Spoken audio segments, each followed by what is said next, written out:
Shalom saudaraku, salam sejahtera dalam kasih Kristus. Jumpa lagi dengan saya, Didi Juli. Kita akan belajar berapologetika bersama-sama di channel ini. Ada pendatang baru nih, mualah perempuan, kebanggaan Ustadz Ipung dan juga Kodonditan.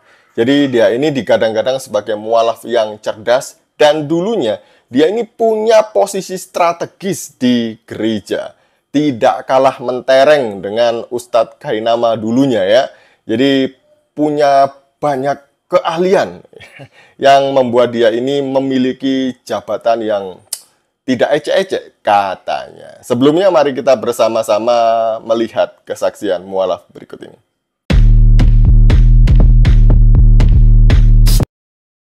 Baik, di video sebelumnya itu tercantum komentar ya di kolom komentar yang cukup membuat orang tersentak ya. Mungkin saudara kita dari Kristen Katolik bertanya-tanya. Ya. Ini bener nggak gitu kan? Jangan-jangan bohong. Ya. Terutama tentang dibaptis 7 kali.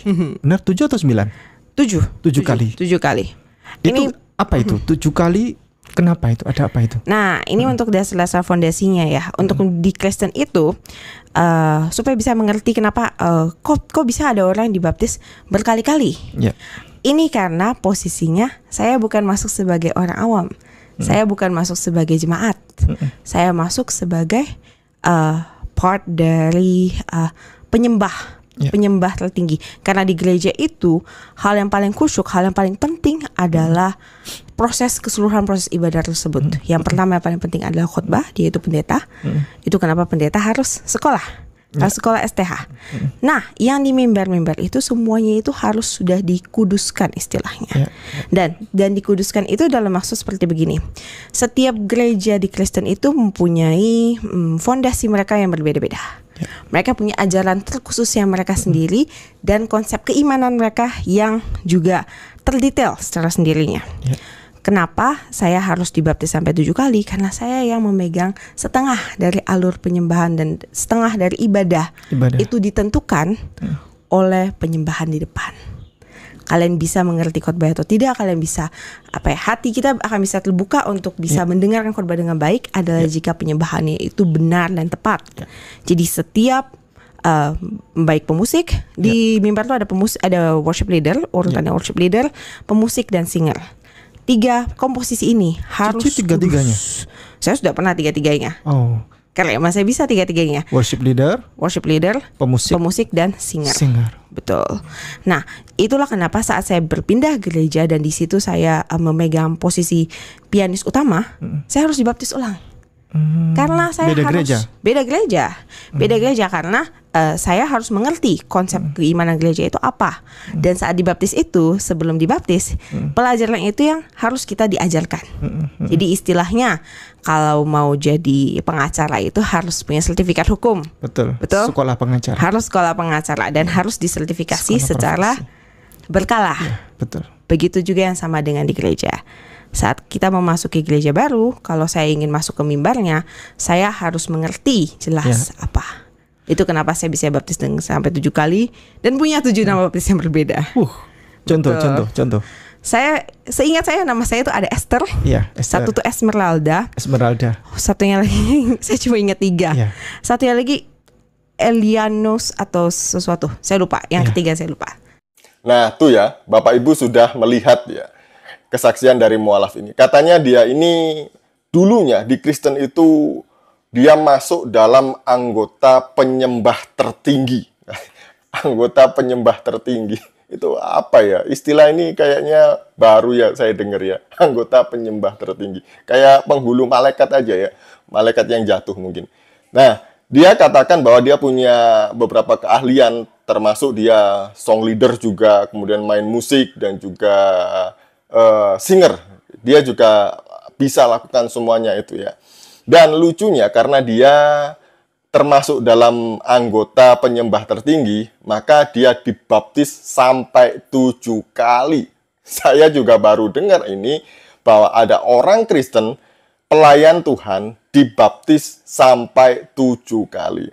Kalau saya melihat sepertinya dia ini berasal dari gereja sesat Indonesia. Karena hanya di gereja sesat yang melakukan baptisan sampai 7 kali.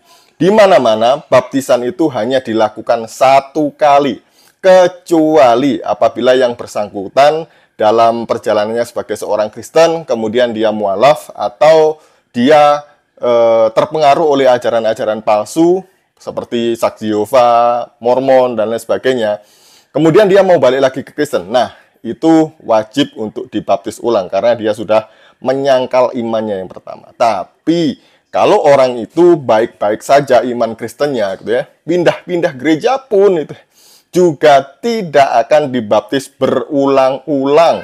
Saya yakin hanya gereja sesat yang melakukan baptisan ini. Yesus itu mengajarkan di dalam Matius 28 ayat 19 bahwa setiap orang yang percaya itu harus dibaptis. Nah, tidak ada sepanjang perjalanan pelayanan Tuhan Yesus ketika Sang Firman menjadi manusia mengajarkan agar manusia itu dibaptis berulang-ulang. Tidak pernah ada. Dan Petrus juga pernah ketika dia berkhotbah, ada orang-orang yang bertobat di Kisah Para Rasul 2 ayat 38 itu, dia hanya mengatakan, bertobatlah dan kemudian baptislah, gitu ya. Dan berilah dirimu untuk dibaptis sebagai tanda pengampunan dosa, gitu ya. Jadi tidak ada orang Kristen yang dibaptis berkali-kali, hanya cukup sekali. Terlepas entah itu baptisan model apa, gitu ya, entah itu percik ataupun selam, ya. Nah, dalam hal ini mungkin ada yang setuju, yang ini atau yang itu. Yang ini tidak perlu kita perdebatkan.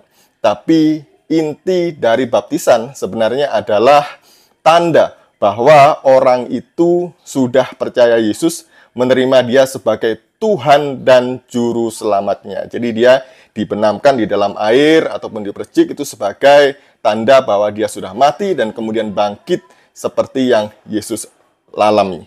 Selanjutnya, baptisan itu adalah metre ya, bahwa orang itu atau yang bersangkutan sudah menjadi pengikut Kristus atau orang Kristen.